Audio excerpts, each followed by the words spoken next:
Ինչի եք հենց մեղվապահությամբ զբաղվում։ Մեղվապահությամբ եմ զբաղվում, որովհետև միակ կենդանին է, որը կարող է մտչնամ ու տարածքից մեղր բերի եւ բոլորիս կերակրելու։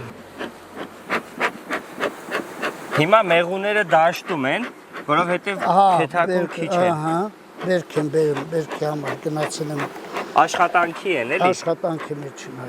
Իսկ հեշտ է մեղվապահությամբ զբաղվելը։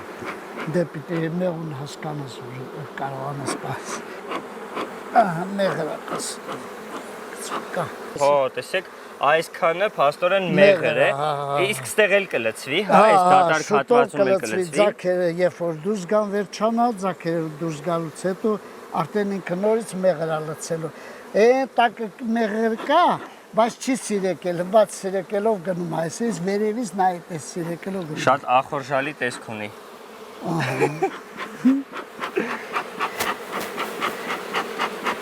Դնեմ։ Ոհ, Կծեց։ կծեց, հա։ Ոչինչ։ Մի փեթակում մոտավոր քանի հազար մեղու կա։ 14-15 հազար մեղու։ 14-15 հազար մեղու, հա։ Իսկ մի մեղուն քանի գրամ մեղր կարող է բերել, օրինակ, ամբողջ սեզոնի ընթացքում։ Մի մեղուն, մի հատ մեղուն կարող է 300-250-300 գրամ մեղր կրի։